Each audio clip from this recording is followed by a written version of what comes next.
बिस्मिल्लाहिर्रहमानिर्रहीम। अस्सलाम वालेकुम स्टूडेंट्स। आज हमने डिस्कस करना है चैप्टर नंबर 1 का next topic which is concept of mole. कि ये मोल जो है ये क्या होता है, इसका क्या हम जो है अपने जहन में कॉन्सेप्ट रखेंगे। होता है बेसिकली आपके पास कोई भी सब्सटेंस है, वो एलिमेंट है, मालिक्यूलर कंपाउंड है, आयोनिक कंपाउंड है या आयोनिक स्पीशीज है। अब उसके एटॉमिक मास को, मालिक्यूलर मास को, फार्मूला मास को या आयोनिक मास को जब आप ग्राम्स में एक्सप्रेस करेंगे तो उसे हम 1 मोल कहते हैं। क्वांटिटी 1 मोल से डिफरेंट भी हो सकती है अगर उस सब्सटेंस की अमाउंट डिफरेंट है, लेकिन अगर वो ग्राम्स उसके मोलर मास के इक्वल हैं देन इट इज कॉल्ड 1 मोल, उसे हम 1 मोल कहते हैं। इसके बाद हम इसकी एग्जांपल्स देखते हैं। For example atomic mass of magnesium. Magnesium एक एटम है, एलिमेंट है, उसका एटॉमिक मास जो होता है वो 24 होता है। उसको AMU की बजाय अगर आप ग्राम्स लिख देते हैं तो वो 1 मोल, वो जो क्वांटिटी होगी वो 1 मोल होगी। इस तरीके से जो वाटर का मालिकुलर मास होता है वो हम सम अप करते हैं इन दो हाइड्रोजन और एक ऑक्सीजन के मास को, तो वो 18 हासिल होता है। 18 के आगे ग्राम लिख देंगे तो वो भी 1 मोल होगा।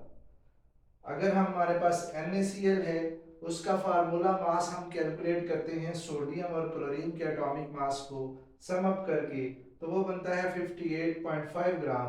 वो भी आपके पास 1 मोल होगा। इसी तरीके से आपके पास एक आयोनिक स्पीशीज है सल्फेट आयन, उसका जो मोलर मास बनता है वो 96 बनता है। उसको अगर हम ग्राम में एक्सप्रेस कर देंगे तो वो 1 मोल होगा। फिर हम ये देखते हैं कि नंबर ऑफ मोल्स अगर किसी सब्सटेंस की हमने कैलकुलेट करनी है, अगर उसका जो मास है सब्सटेंस का वो 1 मोल के इक्वल नहीं दिया हुआ, तो हम नंबर ऑफ मोल्स कैसे कैलकुलेट करेंगे। उसका मेथड ये होता है कि उस सब्सटेंस के मास को जो ग्राम्स में हम कन्वर्ट कर लेते हैं, उसको उसके मोलर मास से डिवाइड कर देते हैं उस सब्सटेंस के, तो हमारे पास नंबर ऑफ मोल्स निकल आते हैं।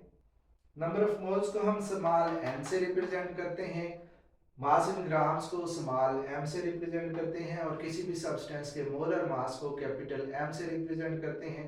इससे हम किसी भी सब्सटेंस के नंबर ऑफ मोल्स निकाल सकते हैं। सिमिलरली अगर हमने किसी भी सब्सटेंस का मोलर मास निकालना हो और उसके मास भी दिया हो और नंबर ऑफ मोल्स भी हमें मालूम हो, तो उसका मोलर मास हम डिटरमाइन कर सकते हैं। उसका मेथड ये है कि मोलर मास जो है इसकी जगह शिफ्ट हो जाएगी और molar mass is equal to mass over number of moles, यानी कि mass of substance in grams divided by number of moles. उससे हमें मोलर मास किसी सब्सटेंस का कैलकुलेट कर सकते हैं।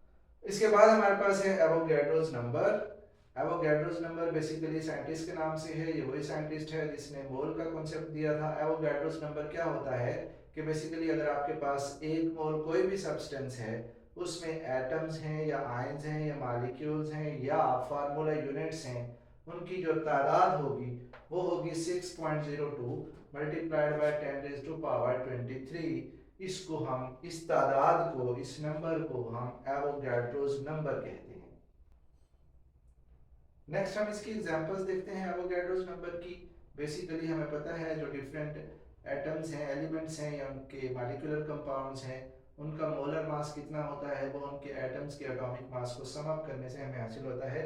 से सोडियम का जो एटॉमिक मास है वो 23 होता है। अगर 23 हम ग्राम्स में एक्सप्रेस कर देंगे तो वो 1 मोल होगा और उसमें 6.02 इंटू 10⁻23 एटम्स होंगे।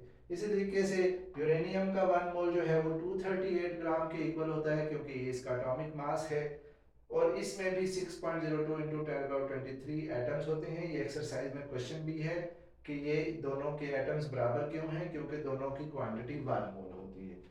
उसके बाद 180 ग्राम ग्लूकोज। ग्लूकोज का मोलर मास 180 बनता है इन सब के एटॉमिक मास को सम अप करने से, वो भी 1 मोल के इक्वल होता है।